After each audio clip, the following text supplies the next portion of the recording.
Hey everyone, I'm just out here working in my loafing shed, and it got pretty cold last night for the first time of the season, so I decided to go ahead and get our barn cat, our rodent control manager's um, winter warm shelter set up.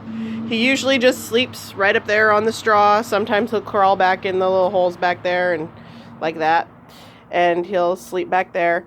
But since it's getting cold, he needs something warmer. So what I did is I have these two totes, and I cut doors in both of them so he can get through. I went ahead and filed the edges so there's no sharp edges.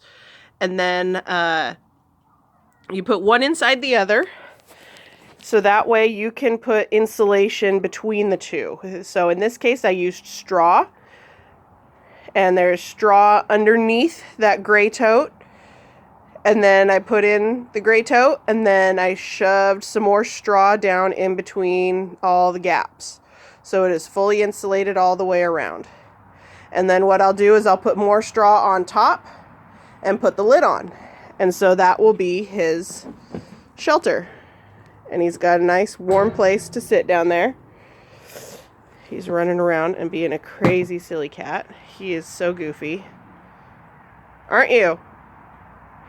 Anyway, so that is that. I also went ahead and cut a couple more little holes in the back corner here and put in a heated pet bed mat. It's specifically designed for putting in pet beds. And I will go ahead and plug that in. I will use this here. It's called a thermocube. You plug it into an outlet, and then whatever is plugged into it will turn on automatically when it gets down into freezing temperatures. And then once it gets to be about 40 degrees, it will turn off automatically. So if it's cold, it's on. If it's not cold, it's off. So that's really handy, so I don't have to worry about it and putting it on a timer and guessing if it's going to be cold enough that night or anything like that. I just plug it in and leave it. And then there is his pet bed. I have also seen people use a larger outer tote and then go down to the hardware store and buy actual foam insulation that you would use in a house. And they've put that heavy-duty foam in there. For us here in Western Washington, it does not get that cold in the wintertime. We are spoiled. We have extremely mild temperatures here. It never gets extremely hot and it never gets extremely cold. I can't say never, but very rarely. So if we get down below 20 degrees, that's a big deal in Western Washington, at least in the area where we live.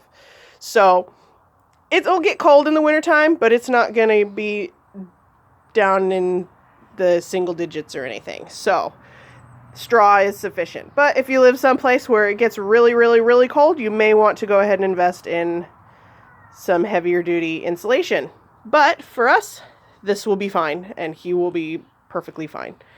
And he is a goofy cat, but he does his job very well, and we want to make sure we take good care of him because we want him to stick around, and that's what decent human beings do, is they provide for the animals that they take on. So since we decided to take on a barn cat, even though he can't come in the house, we need to make sure that we provide him with a warm place to go in the wintertime.